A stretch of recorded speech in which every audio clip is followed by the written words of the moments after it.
Olá, seja bem-vindo ao Pode Marcar.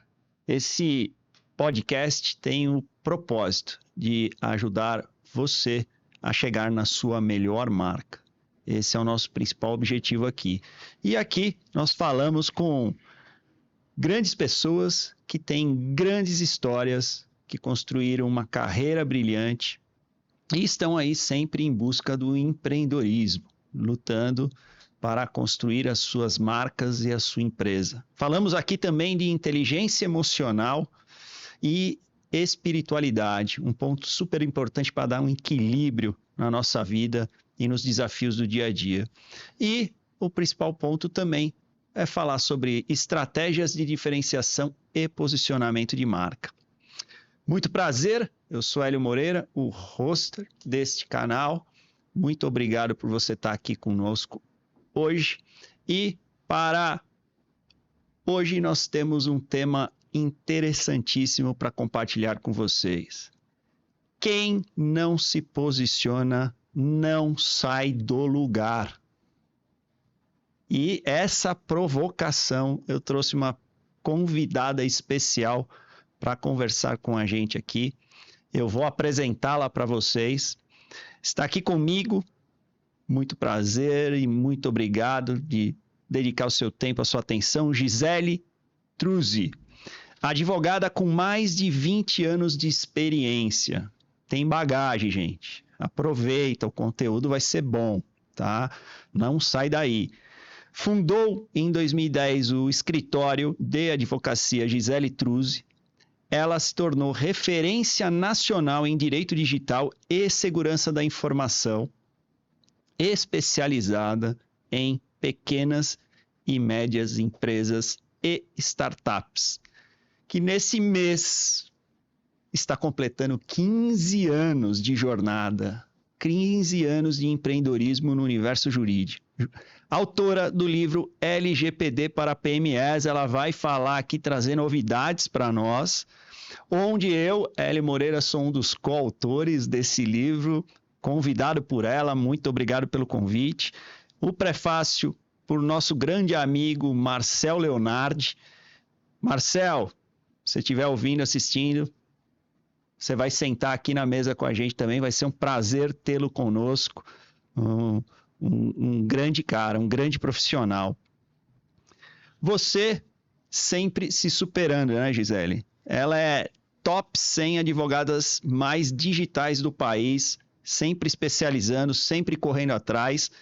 E ela é conhecida hoje como a Tech Legal Advisor das startups e pequenas e médias empresas, principalmente dessas empresas da nova economia, né, que estão cada vez mais precisando de uma atenção e um olhar jurídico mais especializado e que fala a língua deles, que fala a língua das empresas, né, sem juridiquês, sem complicação, sem enrolação. E a Gisele vai estar aqui para dividir um pouco da história dela. Gisele, obrigado pelo teu tempo, pela tua atenção. Apresente-se aí para o pessoal. Obrigada, Hélio, pela oportunidade de estar aqui com você, para a gente conversar um pouquinho sobre a trajetória, sobre como a gente pode impulsionar melhor, né, os novos profissionais. Obrigada a você que está aí nos assistindo, nos ouvindo, e espero que o nosso papo hoje aqui seja produtivo, te traga insights relevantes, né, para a sua vida pessoal, profissional. Eu acho que hoje em dia a gente precisa se mirar em pessoas reais, termos inspirações reais para a nossa carreira, para o nosso trabalho, para a nossa vida. E às vezes o empresário, o empreendedor, o sócio de uma startup, um gestor, ele está ali na aflição dele do dia a dia, tentando resolver inúmeras dores que todos nós, como gestores de um CNPJ, nós temos. E às vezes ele não consegue encontrar alguém que já tenha passado por uma situação semelhante, que de fato tenha sentido na pele aquilo que ele sente. Então ele se sente um bocado incompreendido, né? E então, baseado até nesse tipo de empresário, de empresária, né, de pessoas, que a gente começou com o seu apoio, com a sua parceria, irmos redirecionando o nosso escritório para sermos hoje um escritório que é referência na área do direito digital e da segurança da informação, com esse foco em atendimento a pequenas e médias empresas e startups. Então, é uma longa trajetória de 20 anos de carreira, 15 de escritório, que eu sinto que só está começando. Eu não acho que passou tudo isso. 15 anos não é para qualquer Não, um. né? Não é para qualquer um. Eu tenho a New Growing há 21 anos. Tem empresa familiar também, com quase 65 anos. 15 anos. Sinta-se privilegiada. É verdade. Sinta-se privilegiada.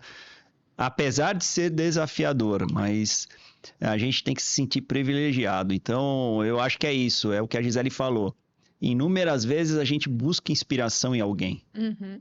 Inúmeras vezes. A gente está olhando alguém ali naquela telinha, ouvindo no rádio, assistindo na televisão, ou empresário de sucesso, alguém que quebrou alguma regra, quebrou um paradigma, que possivelmente foi chamado de louco em um determinado momento, mas quando fez sucesso foi chamado de gênio, né?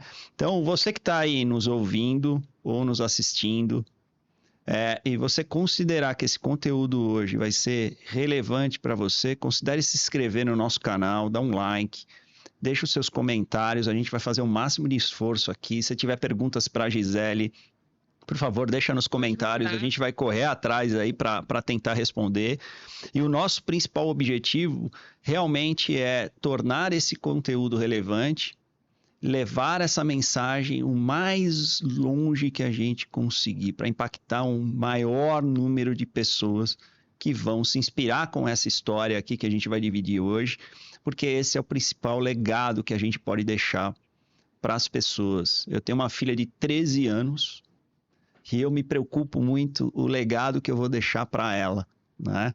Então, Lorena, se você está nos assistindo, um beijo no teu coração, o pai te ama, e o que eu faço é justamente isso, para impactar a vida das pessoas e fazer o melhor por elas, assim como eu faço por você e pela tua mãe. E hoje o grande gatilho é trazer uma mulher aqui como inspiração, né? Para inspirar outras mulheres empreendedoras aí que estão no mercado. Então, deixa o like aí e obrigado pelo teu tempo. Vamos para cima aqui que o assunto vai ser bom. 1 hora é pouco. 1 hora vai ser pouco, gente, mas vamos lá. A gente faz uma segunda edição depois. Vamos tentar. Gisele, provocações. O objetivo aqui é provocar. Uhum. E o que a Gisele de criancinha queria ser? Quais eram os seus desejos, os seus sonhos? Conta um pouquinho dessa historinha aí de uma forma clara para as pessoas entenderem que toda criança tem um sonho, às vezes torna o sonho, torna a realidade, às vezes não, vai para os outros caminhos, e é esse caminho que a gente vai querer descobrir aqui na conversa. Legal, Hélio. Agora passou um filme aqui na minha cabeça, eu vou tentar ser o mais breve, objetiva e clara.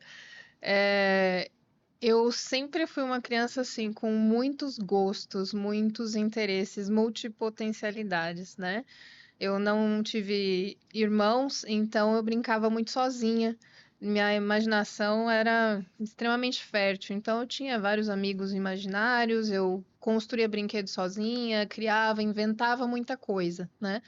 Então eu tive desde uma fase em que eu era muito nova, que eu queria ser simplesmente caixa de supermercado, porque eu adorava apertar botões, né?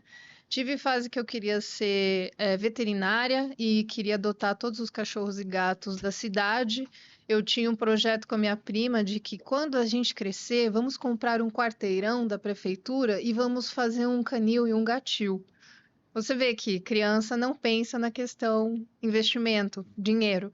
A gente só Não pensa tem no limite, sonho, né? não tem Só o limite, é só o sonho. desejo, né?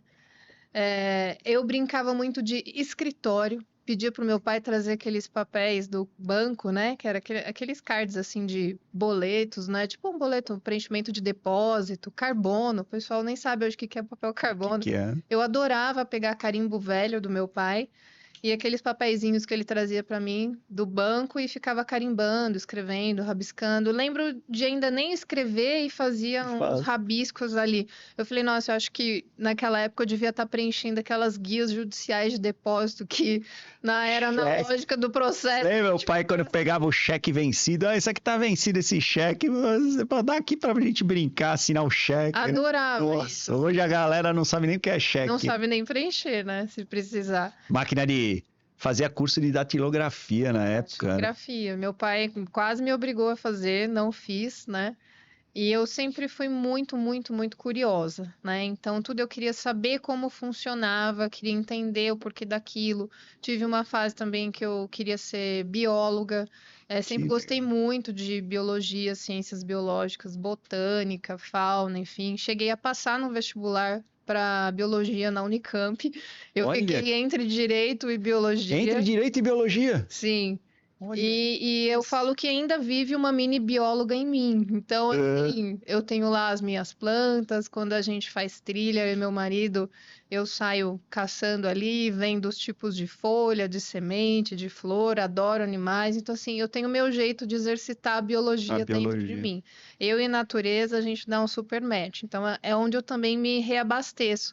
Porque a gente tem uma vida super agitada, hiperconectada, a gente trabalha com tecnologia, com o digital, e eu preciso um pouco, às vezes, ter o lado oposto disso. Ir para um lugar onde não tem Wi-Fi, onde não tem internet, onde não tem sons e ruídos humanos, né?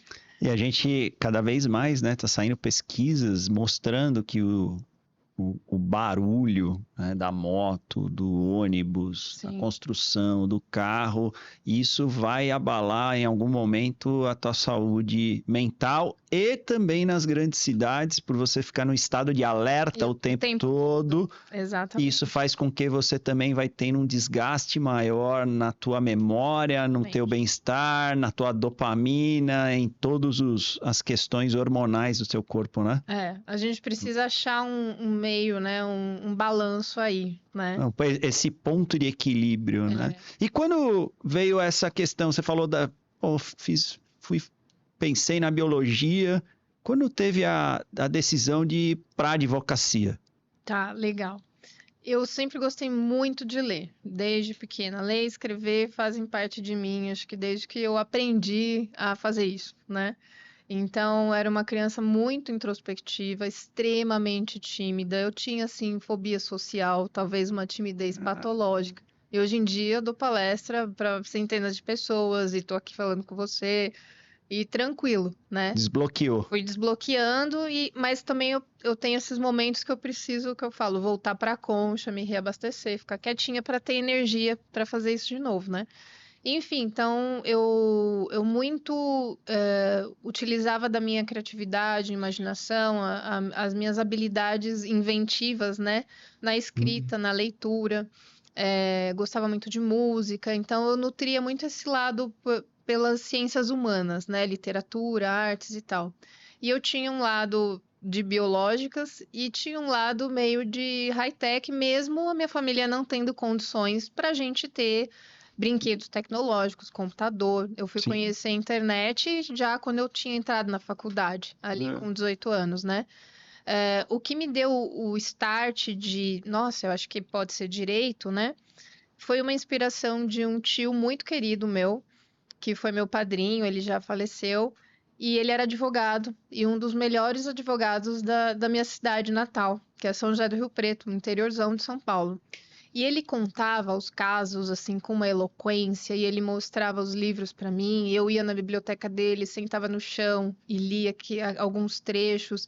Eu ficava assim embasbacada de ver o conhecimento dele, o que ele fazia, o quanto ele mudava ali numa situação, na vida das pessoas, o impacto que isso causava. E durante minhas férias escolares, eu às vezes ajudava ele no escritório. Eu ficava ali fazendo um serviço de office girl, de recepcionista. E nesse meio tempo ele falava, Gi, lê esse aqui. Lê esse outro aqui. Olha, se você lê esse aqui, talvez você goste.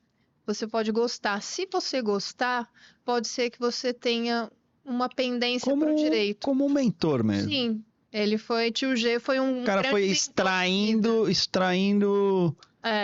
com você um pouco do teu gosto e te dando a direção de leituras que poderiam te direcionar para tomar decisão. Exatamente. Basicamente, ele fez isso de um jeito muito tranquilo, empírico e orgânico.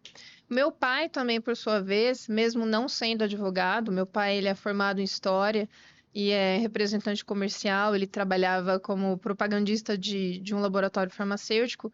Ele sempre foi muito interessado em leitura e me sempre trazia muitos livros e gibi. Eu fui alfabetizada com os gibis da Turma da Mônica. O que hoje a criançada está mais distante Tá mais distante. por conta do celular, É. da tecnologia. Exatamente. Para você ver, eu lembro bem, o meu vício era quando eu ouvia o pacotinho do carteiro jogando os gibis da O Turma da gibi, Mônica. cara, Vinham gibi. 5 Eu lia gibi, eu adorava, eu gostava dos super-heróis, gostava da Turma da Mônica.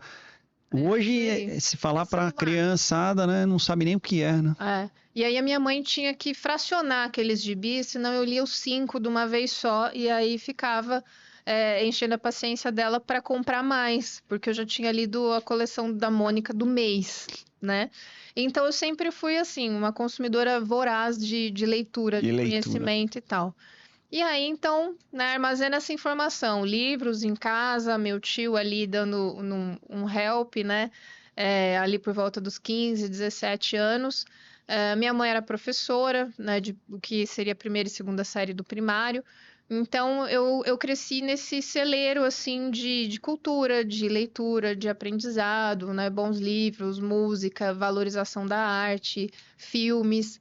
E aí, lá por volta dos 12, 13 anos, eu conheci um filme que marcou minha vida até hoje. Eu sou apaixonada por ele, que é o Blade Runner, né? O Caçador de Androides. Eu perdi a conta de quantas vezes eu vi esse filme, né?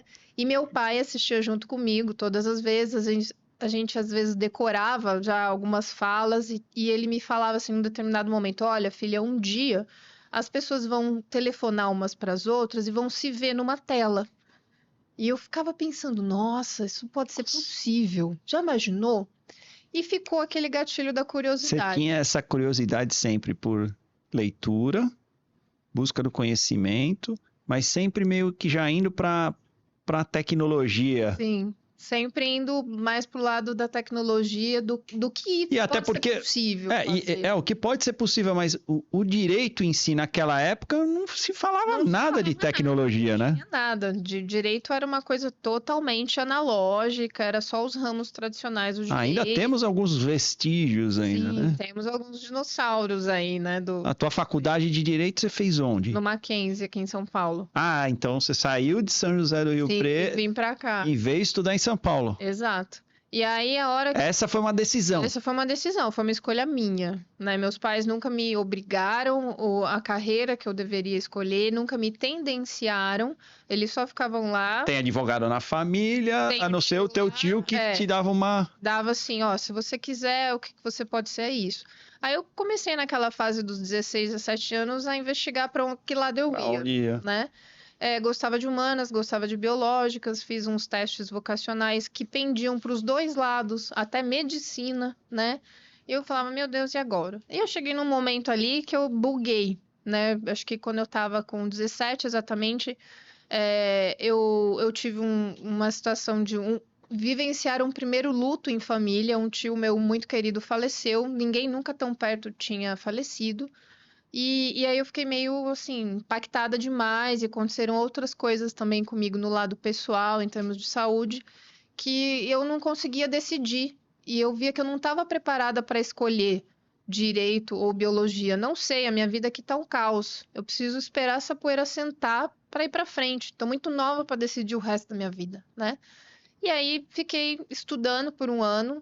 Meus pais falaram, tranquilo, segue. Melhor você achar que você vai perder um ano, mas na realidade você vai ganhar um ano. Você pensando melhor que lado você vai escolher da sua vida, você não está perdendo. Você pode estar ganhando tempo, tendo uma escolha mais acertada. Beleza. Concordo plenamente com ele. Fiquei nessa. E aí falei, tá, eu acho que é direito, né?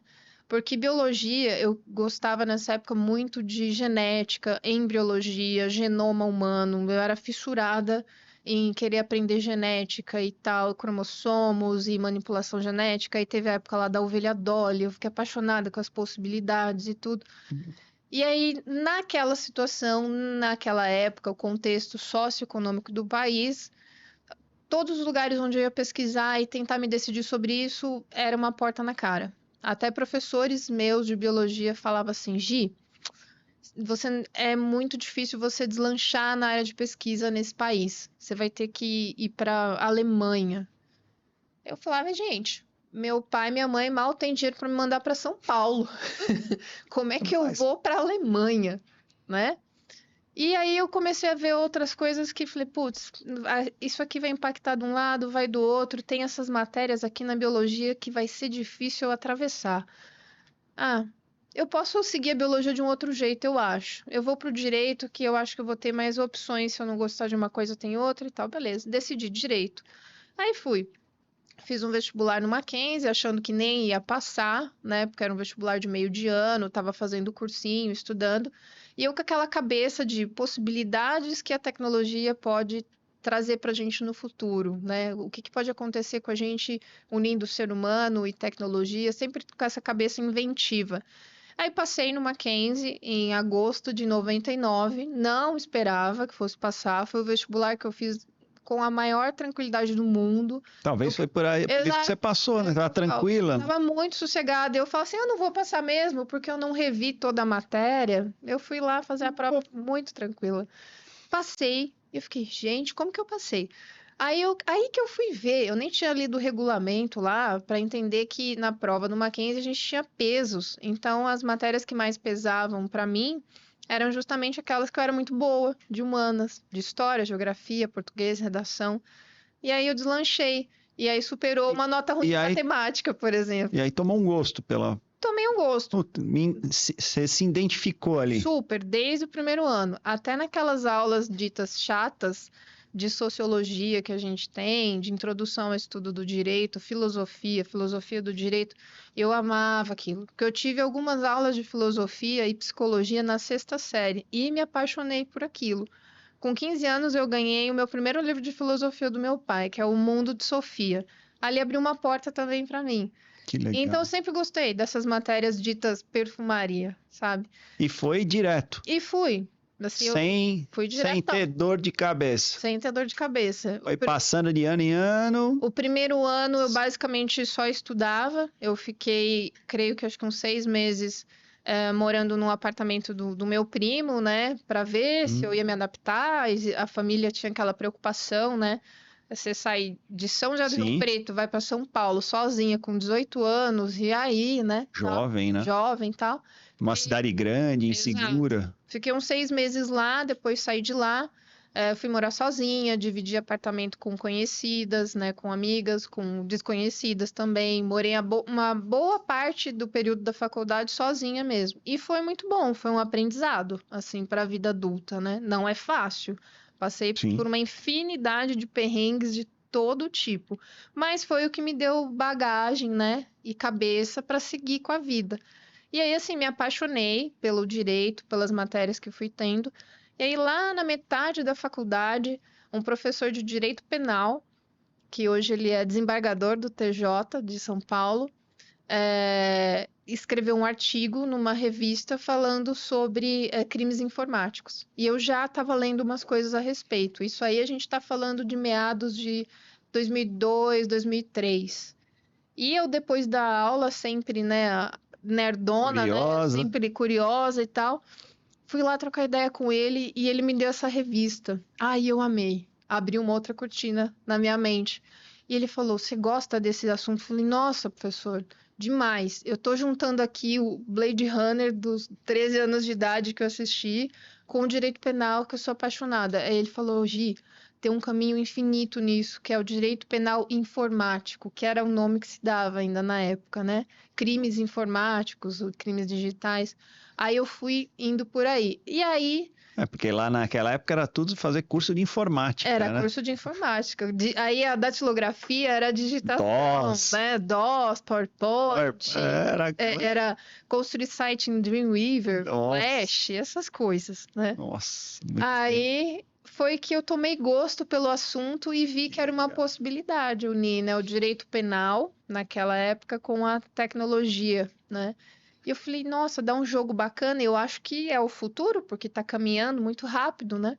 Nunca pensei em, nossa, será que vai ser uma área promissora? Será que vai dar dinheiro? Será que isso vai existir ao longo do tempo? Eu só pensei, eu sou apaixonada por isso aqui. É isso que eu vou fazer. E aí, em 2002, né, ao final dessa matéria com esse professor, eu falei, eu já sei que eu vou fazer para minha monografia de conclusão de curso, que ia ser dali 2 anos, né? O bichinho da A ansiedade ansiedade já já pegando. pegando. E eu falei para ele, vou fazer uma tese sobre a aplicação do Código Penal aos crimes praticados por meio da informática. Mostrar que é possível a gente aplicar o Código Penal na maioria. Ele falou, ótimo, vai em frente, eu vou te dar uma diretiva de material e tal. Naquela época a gente não tinha quase nada de livros a respeito. Eu era estagiária, ganhava R$ 300 no estágio. Qualquer dinheirinho que me sobrasse, eu comprava um livro que o meu professor indicava. E assim eu fui formando uma pequena biblioteca de estudante apaixonado por essa área. Olha a importância da leitura para qualquer Total. pessoa e nos dias de hoje essencial. Essencial. E aí, assim, quando chegou lá no final, né, da faculdade, que a gente tinha que apresentar a monografia de conclusão de curso, eu já tinha decidido há muito tempo antes qual que ia ser meu tema, já estava colecionando material. E aí, então, antes mesmo de entregar um projeto, eu já tinha o meu projeto rascunhado. Comecei a escrever com muita antecedência.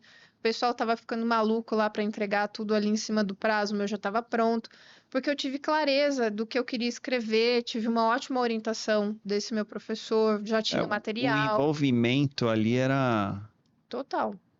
era de amor profundo pelo aquele tema que te dava cada vez mais vontade de antecipar para conhecer do assunto antes, né? Exatamente.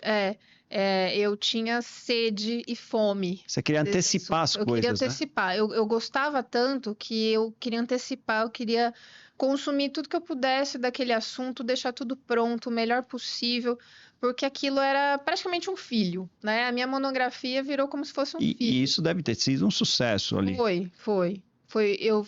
Foi um sucesso a minha monografia e eu também fui a louca da sala, né? Porque quando eu comentei com alguns colegas que eu ia escrever sobre isso, eles começaram a falar: Ah, mas você não vai achar material. Eu falei: Eu já tenho 8 livros em casa. Como assim? Eu falei: Você vai ver. Ah, mas você não vai achar conteúdo para escrever, sua monografia não vai bater ó, o número de páginas. Eu falei: Vai, porque eu já passei. E aí entreguei lá o meu tijolinho. Foi a terceira monografia do tema no Mackenzie naquela época. Que legal. Então eu entreguei a monografia. Quer dizer, daquela época você já fazia história dentro Já desse tava, universo. e nem sabia. E nem sabia. E nem sabia. Isso era 2004. E isso fez com que você se formasse, tivesse êxito na monografia, tivesse êxito no conteúdo que você identificou ali ser o mais adequado e que você tinha prazer. E como foi a entrada no mercado? Foi muito assim, eu quero trabalhar com aquilo que eu amo, né? Eu amei fazer isso aqui. Tinha que tomar uma decisão, né? Eu acho que isso é uma possibilidade. Então eu vou achar algum lugar, algum escritório, algum profissional que trabalhe com isso. Aí, Quer dizer, então, fiz assim, ali a fotografia e ó, ali você já tinha um posicionamento. já. Não sabia o que Você era, nem sabia o que era, mas você já tinha. mas eu já tinha. É aqui. Aquela- Você não sai igual os outros. Ah, não sei, acho que eu vou Sim. começar a estagiar, vou entrar com um escritório aí, vou começar fazendo um pouco de tudo, passando fax e Não. tirando xerox. Ou deixa eu ver Que o na que época tá. era isso, né, gente? Hoje vocês mandam e-mail, WhatsApp. Na nossa época era passar fax e tirar xerox, estagiário. Era isso, ir em banco. Em banco, é isso aí. Andava pra caramba. Mas você já tinha esse posicionamento, né? Que Tinha. interessante isso. E eu falava, eu vou achar em São Paulo algum lugar, algum profissional que já trabalhe com isso. Não é possível. Deve ter. Porque se meu professor é juiz e ele já fala E disso, se tem tema, isso tem, né? tem livro, Tem livro. Eu achei algumas coisas, né? A gente não tinha um na oceano matéria, azul. um oceano azul. Falei, eu vou fazer isso aqui. Eu descobri uma paixão. Então agora eu quero trabalhar com a minha paixão. E assim enfiei o meu filho embaixo do braço e saí à caça. Bora pro mercado. Montei um currículo, né? Folhinha impressa, e fui eu andei a Avenida Paulista inteira, entrei em todos os prédios comerciais que havia algum escritório de advocacia, né? Entreguei. Caçadora Fui mesmo. caçadora. Eu andei a Paulista inteira de um lado num dia, aí no outro dia do outro lado. Metódica, né? Deixei o currículo no banco de currículos da OAB, da ASP, fui espalhando, né? E naquela época que eu estava fazendo cursinho para a OAB, conheci um professor que dava aula de direito penal e ele atuava na área de crimes informáticos. Aí eu falei, achei, Pronto. preciso colar nesse cara aqui, né? Aí fui lá, minha monografia, eu quero trabalhar com isso. Aí ele deve ter pensado, que doida, mal sabe onde está se enfiando, né?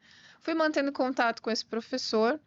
Ele trabalhava num escritório na Vila Mariana e ele tinha alguns casos que tinham a ver com crimes informáticos, era muita fraude bancária e tal. E ele falava assim: olha, ano que vem eu vou precisar de uma assistente. Aí a gente volta a se falar. Aí eu, mas por que não agora? Gisele, eu não tenho orçamento para isso nesse momento, né? Eu preciso me programar e tal. E aquela ansiedade do jovem, né? Você não sabe o que é planejamento, você só quer começar, né? Você não tem nada para eu fazer, não. Você não tem um casinho para eu te ajudar. Eu queria ver o negócio na prática, né? Ele falou: por enquanto não dá e tal, espera mais um pouco. Você prestou AB e tudo. Então, eu fui levando isso daí. Nesse meio tempo, teve uma situação bem interessante, né? Porque quando a gente olha a história de profissão das pessoas, de narrativas e tal, a gente tende a achar que é igual a subida de uma montanha, né? Que é só assim, mas não é. Não É assim, assim, assim. As ladeiras abaixo. E tem os tombos tem escorregados. vários tomos, várias ladeiras. E eu não passei na primeira prova da OAB que eu prestei. Eu fui passar na terceira vez. E eu não tenho a menor vergonha de falar isso. Olha isso, olha para os advogados que estão nos escutando, possivelmente muitos já com a OAB, outros às vezes nem com a OAB, ou porque não passaram na primeira e se frustraram. Veja aí, 15 anos de escritório, ó a jornada, não desista na primeira, não desista nunca. E nessa de não passar na primeira, lógico, vem aquela baita autocobrança, vem a cobrança da família, vem aquela... Ué, mas seus colegas, você não era a CDF da sala, né? Você não era referência, você não fez É meio que o seu mundo cai. O mundo cai. Aquela queda do morro que você sai rolando e não sabe nem que você vai parar, né? E nesse meio de cair do morro, eu estava estagiando num lugar, eu não fui efetivada porque eu não passei na OAB, tinha essa condição ali naquele local, e eu fiquei sem meu estágio. E assim, meus pais me ajudavam em parte a custear minha vida em São Paulo, mas pensa, reais riopretenses não são reais paulistanos, né? Então, meu pai, sendo representante comercial, minha mãe professora, não dava para bancar a vida que seria possível hoje em dia. E naquela época, que eu me lembro, minha mãe depositava em torno de uns 700, 800 reais para mim, para eu bancar todos os meus custos em São Paulo. E eu tinha que fazer virar. Então, a gente Quer dizer, ali naquela época você já era formado em Direito, já estava buscando o seu próprio trabalho com as suas próprias pernas, indo atrás do seu sucesso e não esperando o sucesso vir atrás de você, Exatamente. como muitos outros têm. E era já uma autônoma dentro da tua própria casa, cuidando do teu lar, porque você morava ali, então você tinha que cuidar, então você tinha que arrumar a tua própria cama, cozinhar, limpar e administrar toda a parte financeira do contexto, porque eu tinha uma verba e dentro dessa verba eu tenho que... Então, ou seja, você foi desenvolvendo habilidades necessárias para a vida muito jovem também. Muito jovem. Aí eu tinha já, né, a casa dos 20 anos, né? Eu entrei no Mackenzie com 18 para 19 ali. Fiz 19 no primeiro ano de faculdade e concluí com 24, né, para 25. 24 anos. Então, eu estava na casa dos 20 anos e com uma alta carga de responsabilidade e preocupações e morando sozinha. Não tinha ninguém com quem dividir. E aquela, eu preciso arrumar um emprego, preciso arrumar uma oportunidade, eu preciso estar em algum lugar. E eu não podia deixar de fazer estágio, porque o estágio me complementava, né, os custos para eu viver em São Paulo. E sem a OAB, né? E sem a OAB. E naquela época a gente não tinha a figura do que hoje a gente chama de paralegal, que é a pessoa que é formada em direito, é bacharel, mas ela ainda não passou no exame, ela não tem a carteirinha da OAB. Hoje, isso é tranquilo nos escritórios, né? Os paralegais exercem funções de advogado, Sim. às vezes com um salário um pouco menor, e eles somente não assinam, não conduzem audiências, não conduzem reuniões com o cliente sozinho, mas o restante das atividades são atividades de advogado. Naquela época, não.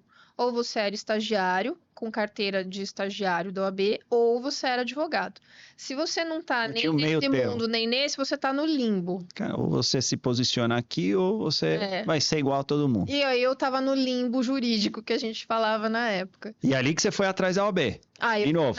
vou lá prestar de novo, segunda vez, tal, não passei. Frustrou de novo. Frustrei de novo, perdi o estágio, e aí as contas não param, os boletos não param. Eu não coisas queria tão vindo. voltar para Rio Preto, porque na minha cabeça saí de Rio Preto para São Paulo, e é isso aí, não quero voltar para trás. E eu tive que voltar para minha cidade. Foi horrível essa época de ter que mudar de novo, de volta, né? Mas eu botei na minha cabeça o seguinte: eu vou ficar aqui o tempo necessário para eu estudar, fazer um cursinho para OAB e passar. Tem que ser o menor tempo possível. E continuei mantendo contato com aquele ex-professor lá do cursinho. Novamente, sempre se posicionando, tendo um objetivo, tendo uma meta que você queria alcançar. Sempre a meta, tipo assim, Eu vou isso voltar aqui. para lá e eu vou. Eu botei isso na minha cabeça. É o mínimo de tempo possível que eu vou ficar aqui só para poder passar e mantendo os contatos em São Paulo.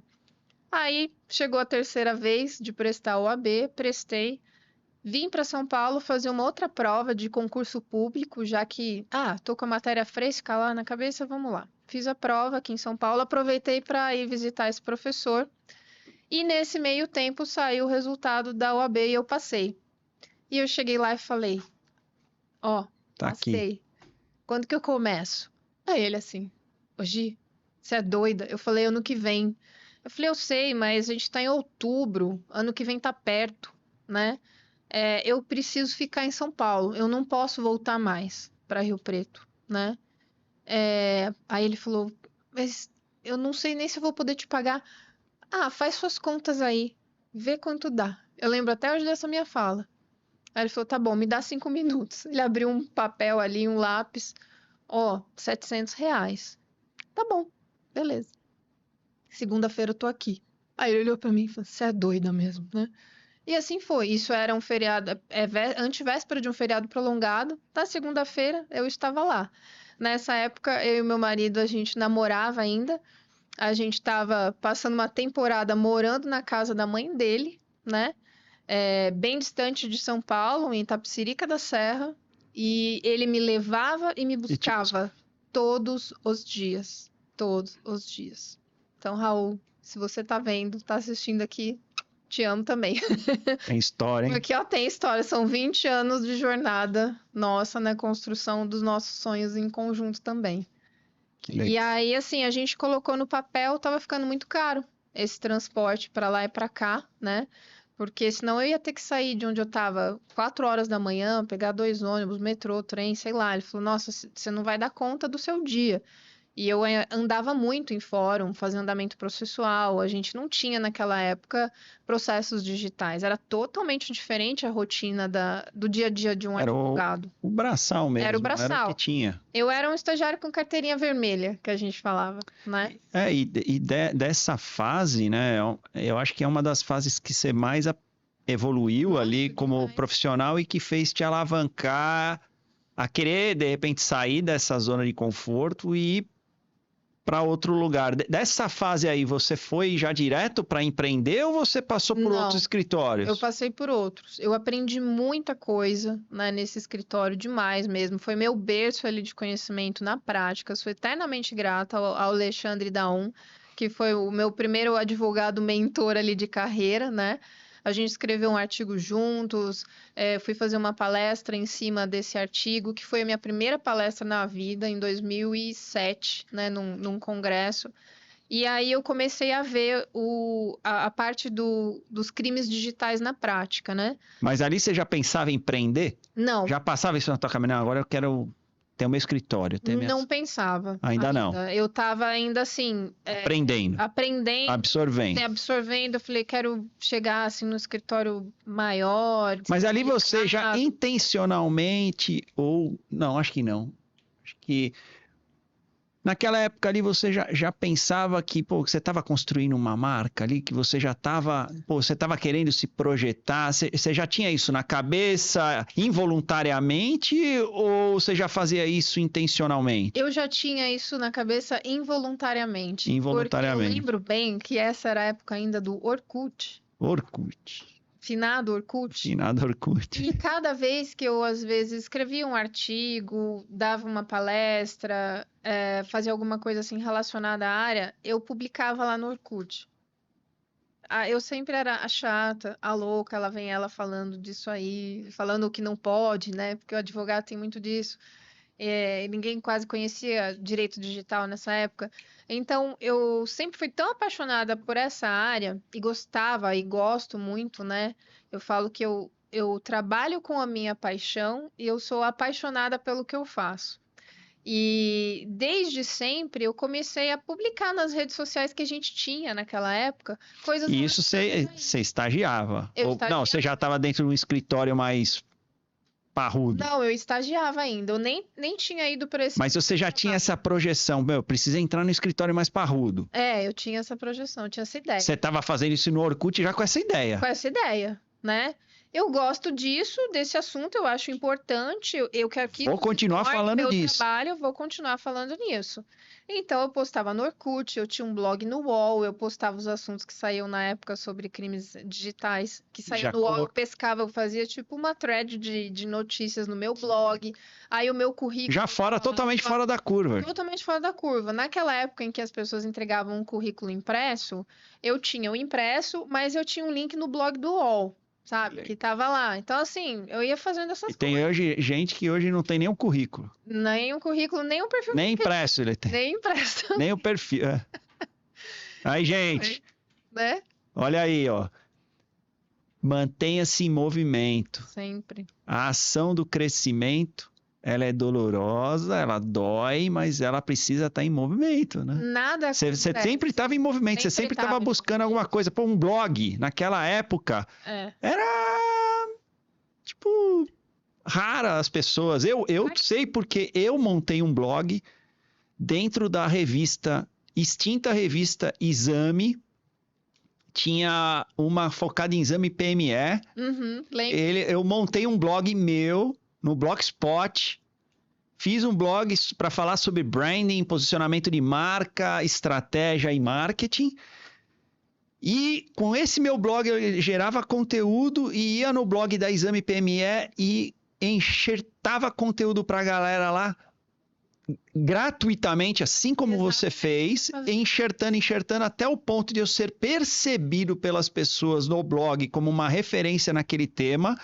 E ajudava as pessoas respondendo esses temas para elas, ao ponto de eu ser chamado pela editora-chefe da revista Exame PME, lá na cobertura, no restaurante da cobertura da Editora Abril, extinta Editora Abril, que eu cheguei lá, tinha um caderninho com meu nome, Hélio Moreira, para ser o gestor do choque de gestão da revista Exame PME, era um programa de choque de gestão e eu ia ser responsável pelo branding, pelo marketing daquele evento, daquela ação na revista. Foram 7 edições, o Quarteto Fantástico, foi uma experiência incrível, justamente fazendo o que você fez.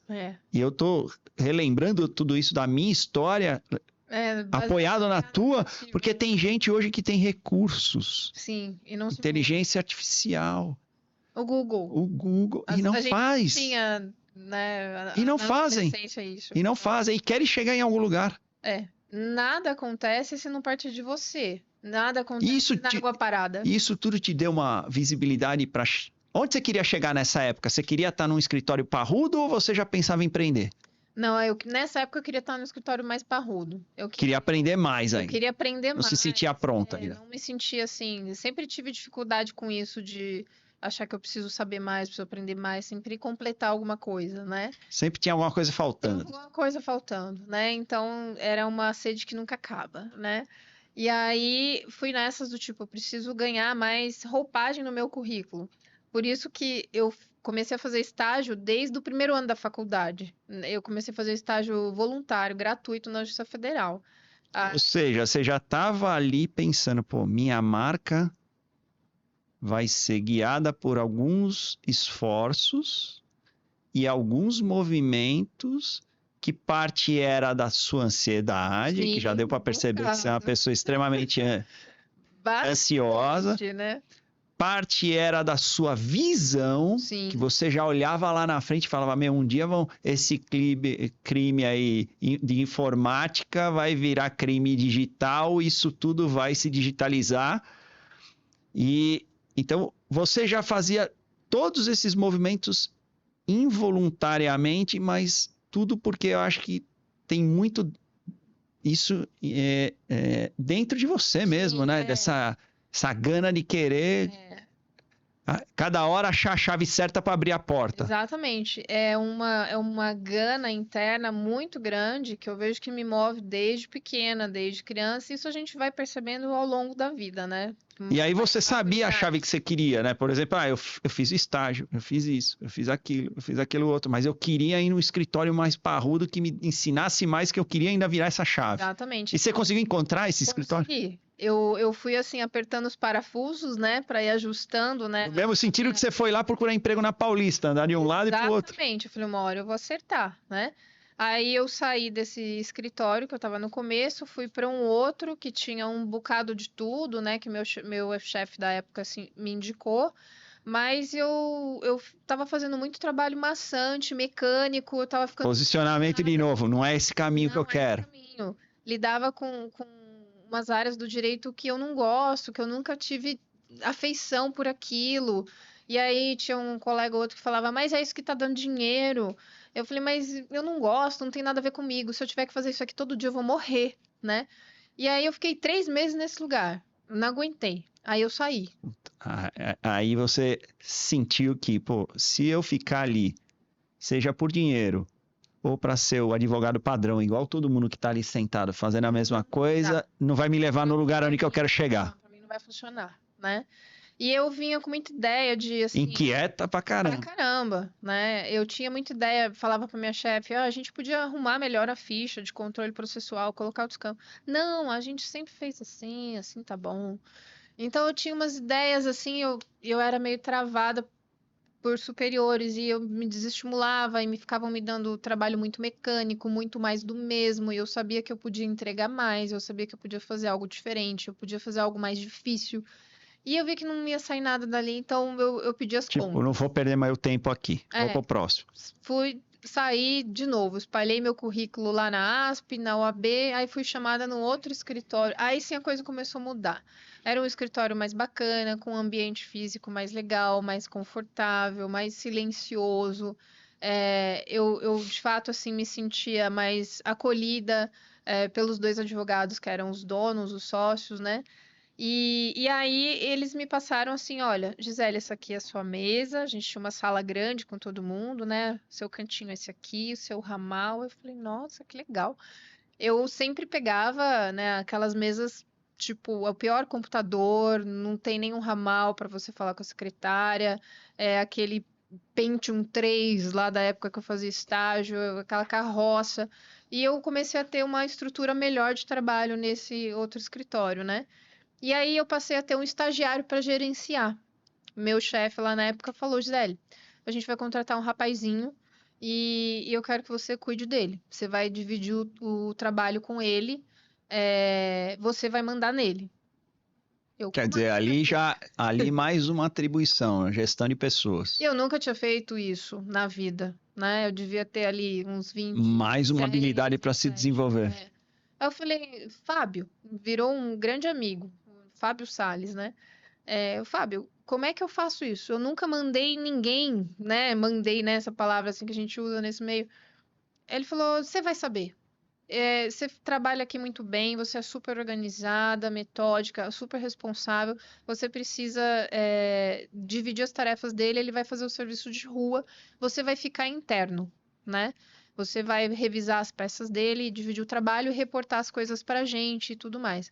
Então, eu era o link entre o estagiário, os dois sócios, a secretária e clientes. E eu gostei Ali você disso. começou a aprender a dinâmica de ter um escritório, de liderar pessoas, de coordenar processo, de lidar com cliente. Custa, qual que é o Pô, custo para Eu falei, nossa.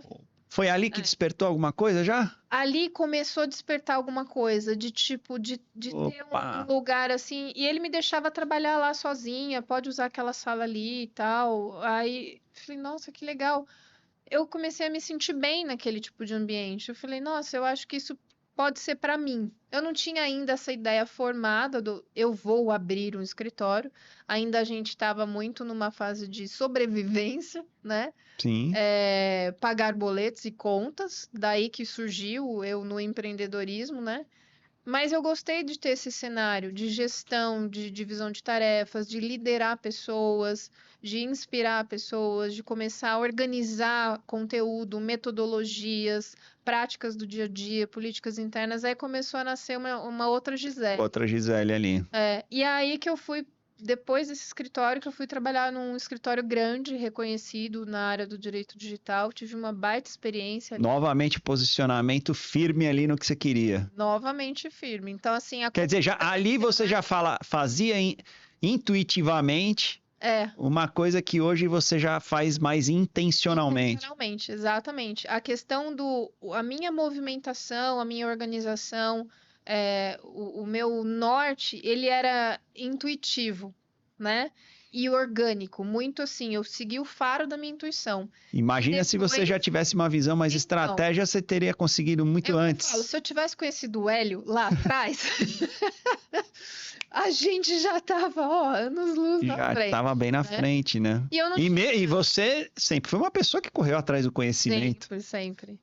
Então, Isso nos mostra que o conhecimento não está acessível para todo mundo na hora certa, né? Mesmo você correndo atrás dessa informação, ainda falta conteúdo, né? falta, porque eu falo que assim, você precisa calhar ali os momentos, a sua necessidade com aquele conhecimento e o seu momento de vida.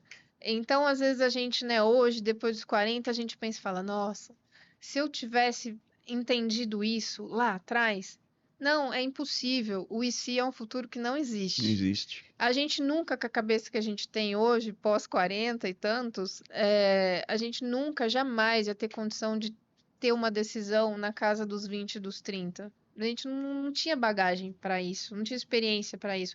E talvez se a gente tivesse acessado esse conhecimento, essa bagagem, a gente não ia saber o que fazer.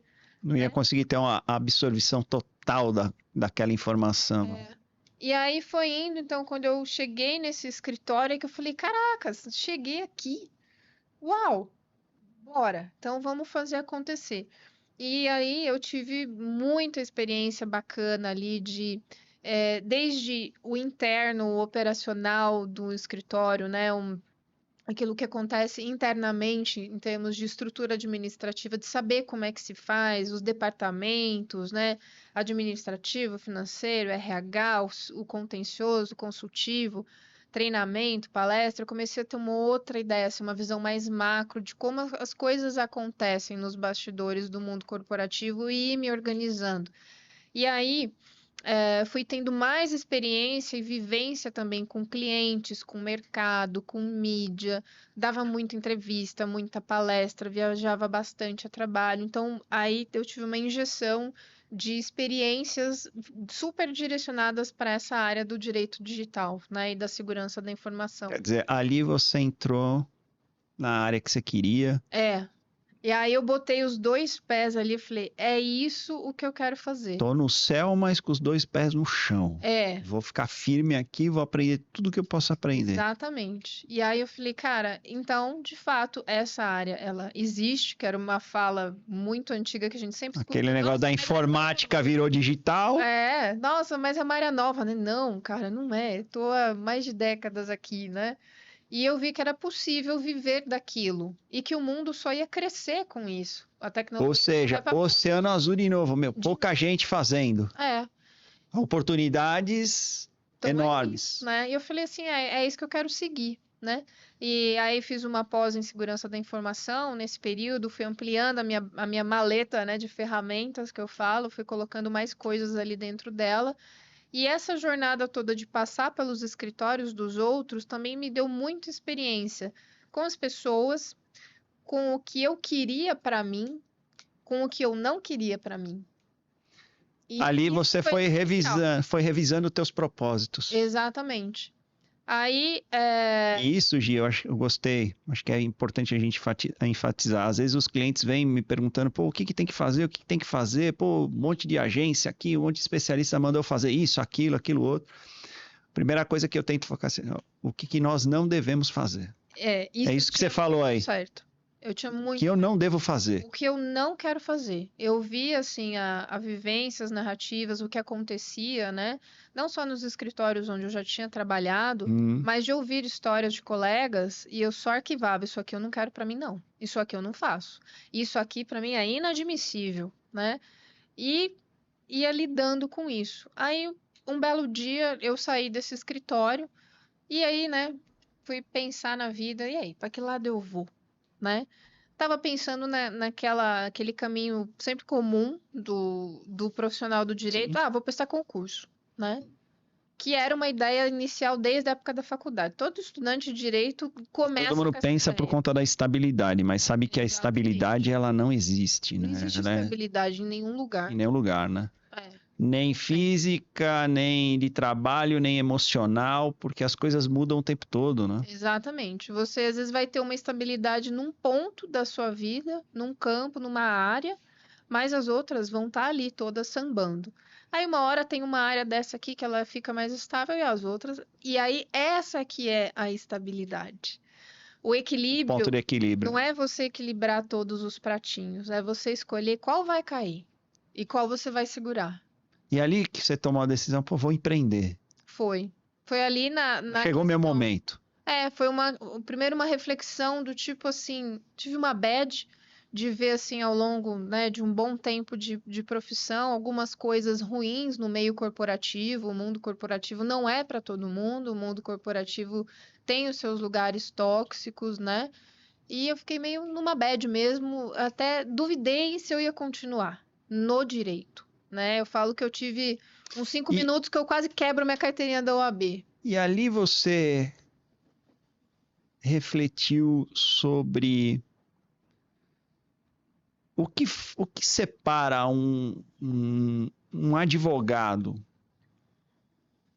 comum, generalista, de um advogado de um escritório que é valorizado, que é percebido pelo mercado. Ali você começou a entender, pô, se eu for montar alguma coisa, eu não posso ser comum, eu não posso ser o generalista. Passou isso na tua cabeça ali, que se fosse mais uma no meio da multidão?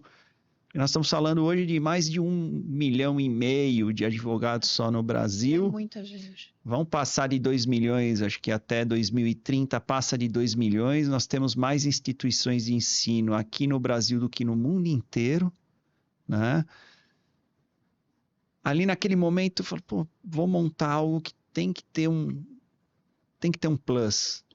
Foi nesse momento eu pensei nisso, mas eu não Não conseguia conseguia. externalizar. Então, assim, eu quero que o meu negócio, o meu escritório, tenha o meu jeito, a minha cara, a minha assinatura. Mas eu também preciso ver até onde que isso é comercializável, né? Vamos assim dizer. Inventar uma palavra aqui. Até que ponto que isso vende? Porque uma coisa é você ter ideias bacanas, interessantes, né? E que engajam.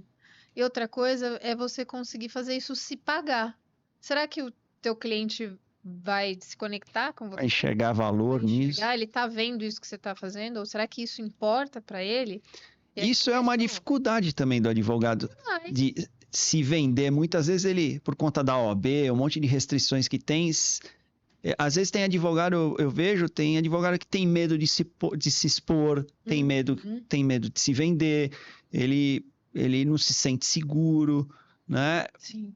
Tem um monte de inseguranças que o próprio mercado impõe, né? E dá aquele aperto na galera. Você tinha essa insegurança, né? Pô, Tinha. como eu vou me vender? Como eu vou me posicionar? Né? E a gente faz um download do software do advogado padrão que você acha que você tem que ser, porque você é ensinado a isso. Então você tem que andar sempre de terninho, de tailleur, com aquele blazer, você não pode ter tatuagem, você não, se é homem não pode ter brinco, você não pode ter um corte de cabelo diferente. Você tem que ter um padrão, parece um bonequinho saindo da forma. E aí eu olhava aquilo e falava, gente, que coisa mais sem graça, né? Mas ao mesmo tempo, eu não conseguia definir como que eu ia ser, como que eu ia, não só a aparência em si para o seu cliente, né? A conexão de imagem, mas a comunicação, a forma de atendimento, qual que é o seu core, qual que é o seu diferencial. Eu não conseguia colocar isso para fora, porque eu sou advogada. E é difícil enxergar, né? Eu falo que todo profissional tem sua audiência. Sim. Todo negócio tem os seus clientes. Você só precisa se conectar com eles da forma correta. E marca é percepção. Qual é a percepção que você está gerando, né? Qual é a percepção que eu quero gerar para as pessoas? E às vezes não tem isso, né? O advogado ele não teve isso na academia. Não teve. Hoje em dia que a gente tem algumas aulas, né, de marketing digital, marketing para advogados, a gente tem cursos livres sobre isso, tem mentorias, tem imersão, a gente tem um monte de coisa super bacana para o jovem advogado ou para o advogado mais sênior que quer dar uma reciclada, né, e arrumar essa bagagem. Mas na nossa época ali não tinha nada, a gente tinha que aprender dando cabeçada. E você começou o escritório dando cabeçada, foi, porque você foi se posicionando com intencionalidade. Eu acho que aos poucos você foi entendendo que você tinha que ser mais intencional, mas você ainda tinha dificuldade em como você posicionaria mesmo para gerar essa coerência, essa consistência. E branding, criação de marca é repetição né, daquilo. Você já vinha fazendo tudo isso desde lá da sua carreira. Intuitivamente. Sim. E quando deu o estalo, a virada de chave que você falou, preciso fazer isso intencionalmente, com mais estratégia para o meu escritório para ser mais percebida. Sim. E ser a referência. Ser reverenciada também e na hora que forem procurar, me ver. Sim. Enxergar. Foi me dando esse estalo, né? Então, assim, eu fiquei por um bom tempo, acho que até de 2010, que eu comecei sozinha, até 2020, eu fiquei tentando aprimorar sozinha as coisas, né? E pela minha percepção do cenário do mercado, fui agregando outras coisas, modelando outras, mas ainda eu não me sentia à vontade naquilo, em certas situações, como eu me colocava. Eu sentia que estava faltando algo, né? Ou eu me sentia que eu estava tentando fazer uma imagem para que o cliente comprasse essa imagem. E não que era uma imagem minha construída, que eu me sinto bem com ela. Você sentiu um personagem e não a sua própria identidade, com a tua autenticidade. Exatamente. E isso se transparece, né? Em vestuário, em comunicação na internet, em estilo de site, em estilo de fala. E aí eu fui aprimorando tudo e também veio junto um amadurecimento, um autoconhecimento. Por isso que eu sempre falo que o empreendedorismo, o empreender, tem muito a ver com autoconhecimento e maturidade. Conforme você vai ficando mais velho, conforme você vai tendo mais maturidade e vai trabalhando também o seu autoconhecimento, que você pode trabalhar a qualquer momento da vida, você arruma ali esses módulos do empreender. E aí eu fui dando esse up no meu jeito de empreender, de cuidar do meu escritório. E aí algumas coisas comecei a ficar meio assim, isso aqui não tá muito bom, podia melhorar e tal. Fui investindo mais em mim mesma, em fazer melhor, né? Sair do tal do amadorismo e Sim, começar a ser percebida para ser mais profissional. Aí foi quando eu comecei a agregar pessoas para trabalhar comigo, né?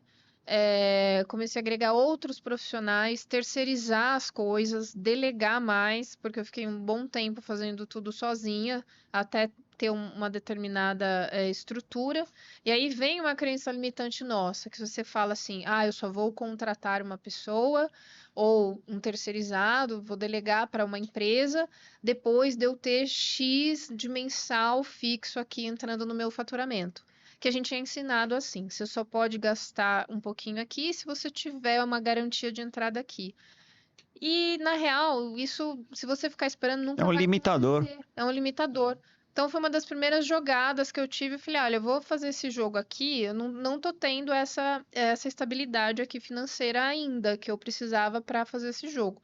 Mas se eu for para cá, com essa situação que eu tô arrumando aqui, isso eu creio que vai me trazer um outro cenário financeiro, um outro tipo de perfil de cliente. Assim foi indo, foi indo, foi indo. Aí fui tendo mais pessoas trabalhando comigo, então fui delegando mais ainda. Passamos de somente eu para eu e mais duas, e eu e mais 4 pessoas, né? E aí eu comecei a ter que contratar uma estrutura, contratar empresas para prestarem serviços para mim, e aí vendo a coisa Quer crescer. dizer, você continuou Sim, o seu movimento ativo da busca da perfeição, sabendo que não existe a perfeição, mas você fala, eu poderia melhorar, como eu melhoro, onde eu melhoro, e você foi entendendo também que você não consegue fazer tudo, né? não, é aí que caiu a ficha. Não dá para dar conta de tudo, não dá para fazer tudo sozinha. A gente tem que cuidar daquilo que a gente é bom. Então, assim, no que eu sou boa? Eu sou uma ótima Tech Legal Advisory, né? Eu sou uma ótima advogada focada no digital, segurança da informação, proteção de dados, compliance. É isso Quer que eu dizer, eu estou sou. preparada para dar bons conselhos, porque eu já estou madura, já me sinto segura, tenho uma visão empreendedora e tenho uma vivência jurídica no âmbito digital que me dá essa posição de ser conselheira. Agora eu preciso ser vista como? Exatamente. Aí eu falei assim, a bagagem toda, né? O cerne todo eu já tenho.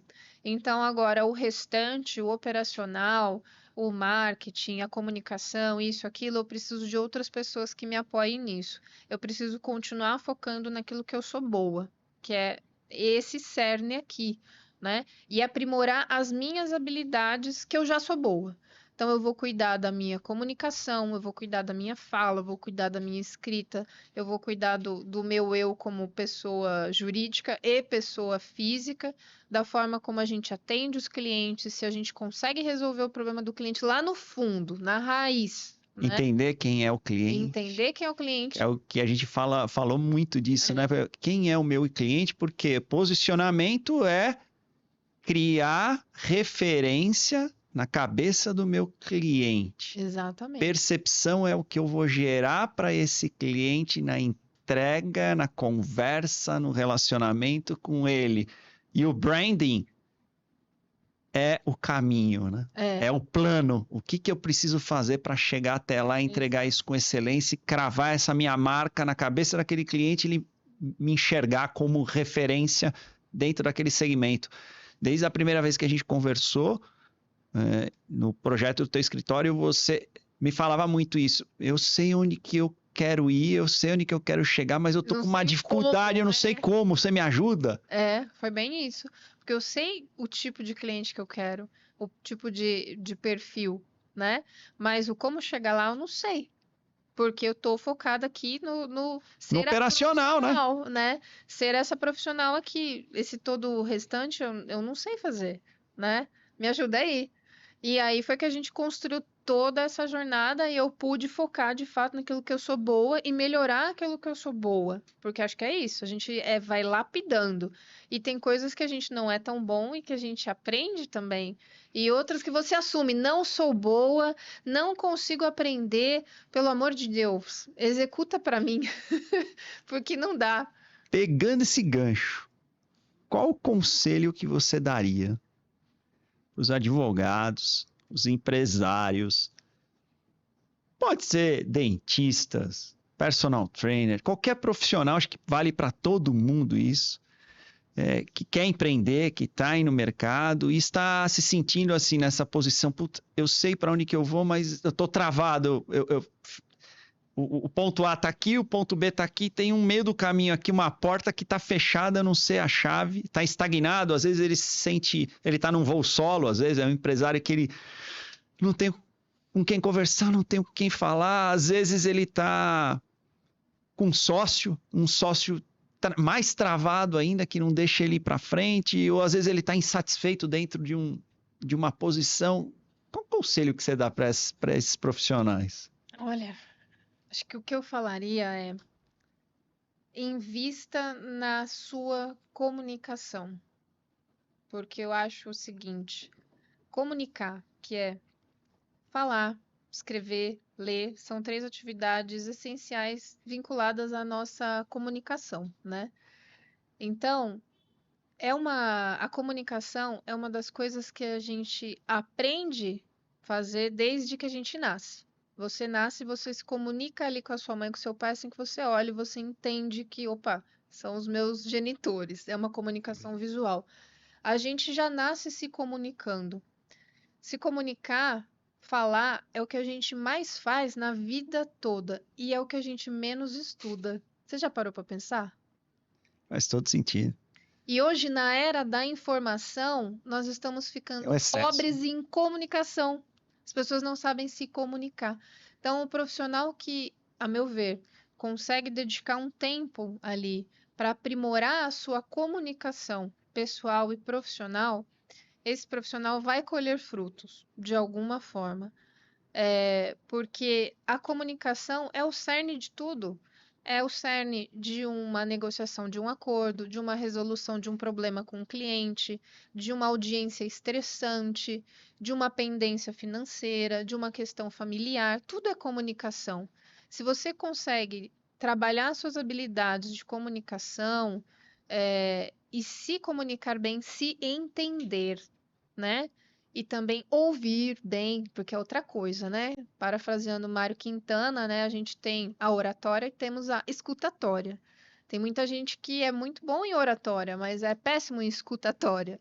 Então você precisa também saber ouvir e internalizar o que você ouve. É uma habilidade também da comunicação, ouvir. Se você afina a sua comunicação, falar, ler, escrever, saber ouvir, você vai conseguir entender melhor o outro e, consequentemente, o seu cliente. Entendendo melhor o seu cliente, conseguindo se colocar no lugar dele, você consegue resolver o problema dele da melhor forma. E aí você também consegue sacar quando alguém está tentando te manipular usando técnicas de comunicação. Então, eu vejo que hoje em dia, nessa era super digital, com muita coisa automatizada, muita coisa robotizada, inteligência artificial, comunicar de forma humana, né? A comunicação humana, ela é ouro, É ela ouro. vale ouro. E isso está também muito atrelado ao autoconhecimento, que você Total. começou, que é fundamental, e é um ponto que eu sempre toco aqui, que é o autoconhecimento e a espiritualidade, né? Uhum.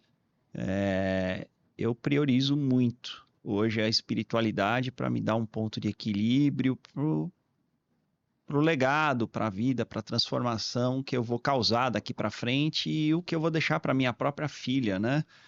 Então, eu acho que isso é um ponto também importante, né, para os profissionais, né? Como que você cuida da tua espiritualidade, desse seu autoconhecimento? Bom, eu tenho uma maneira muito própria minha, assim, da minha espiritualidade, né? Eu já tive experiência prática em várias religiões, vamos assim dizer, né?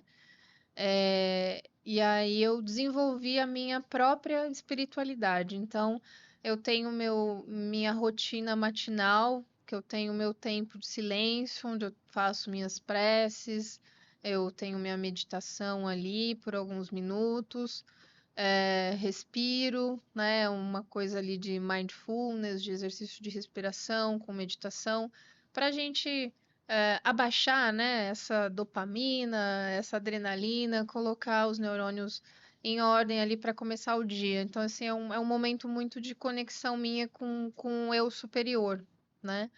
E sempre que eu preciso, a qualquer momento do dia, em qualquer lugar, eu fecho meus olhos, faço uma respiração. Se eu estou me sentindo muito ansiosa, estressada, preocupada ou com 500 pensamentos ao mesmo tempo, eu também procuro me abastecer ali, né? Dentro de mim mesma. Porque eu penso assim, né?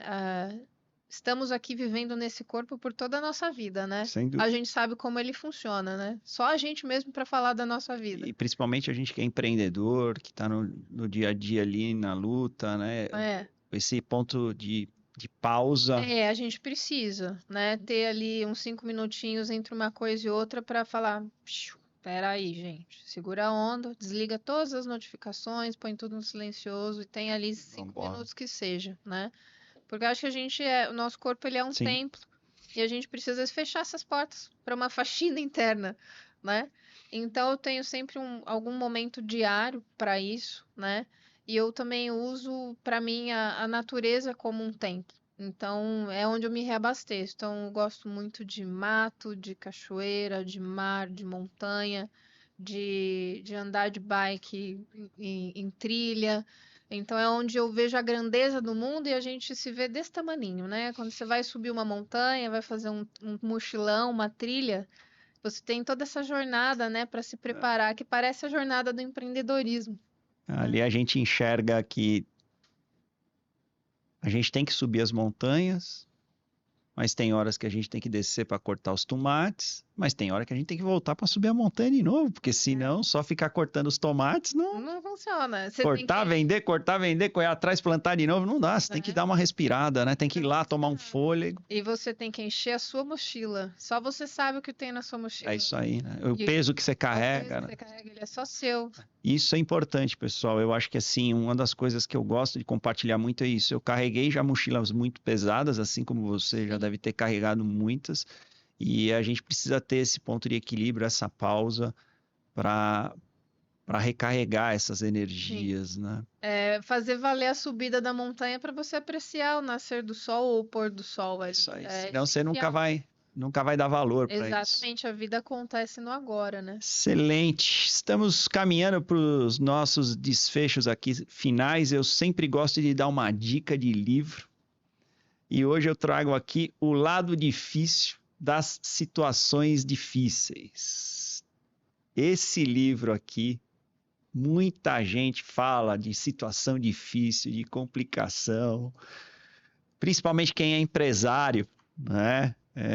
Como nós, que passa por dificuldades e a gente fala, pô, como construir um negócio no meio ao caos, principalmente no momento agora que a gente vem passando de uma economia cada vez mais estável, não só no Brasil, mas no mundo inteiro. Então, tá aí a minha recomendação de livro, que vale a pena, tem muito aprendizado aqui.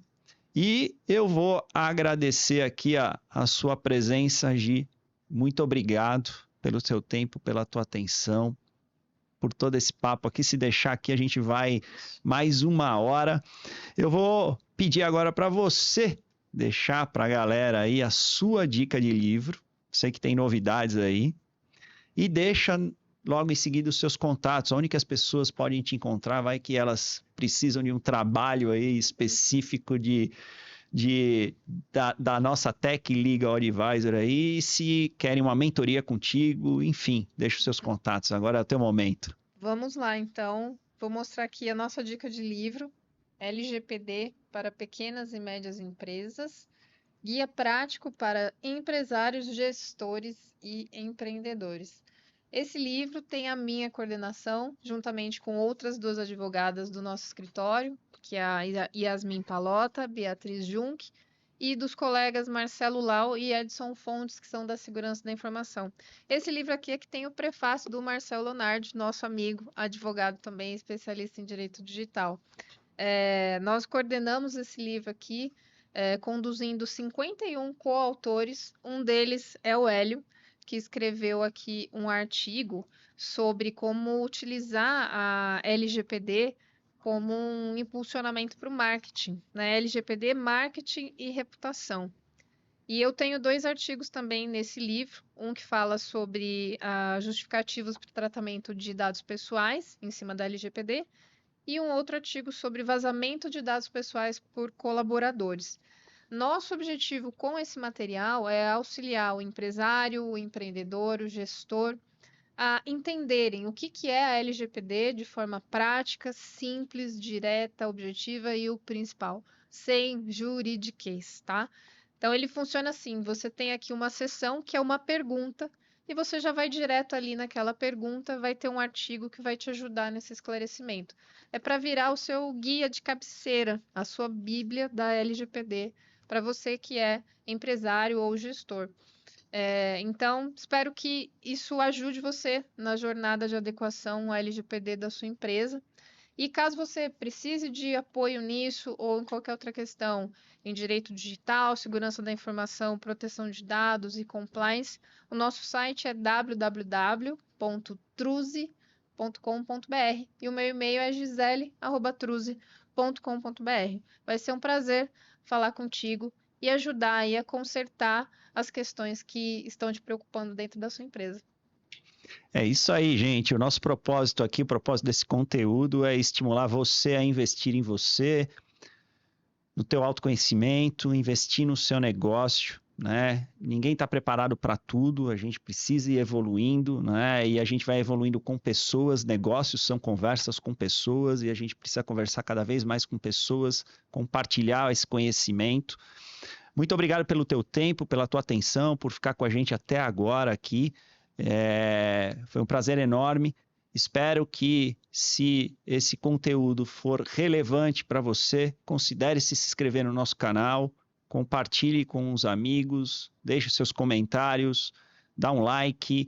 Se está no Spotify nos ouvindo, dá as estrelinhas aí, compartilha com os amigos, nos ajude a levar essa informação cada vez mais longe para mais pessoas. Muito obrigado e ficamos por aqui. Até o próximo Pode Marcar. Show! Uhul! Muito bom, muito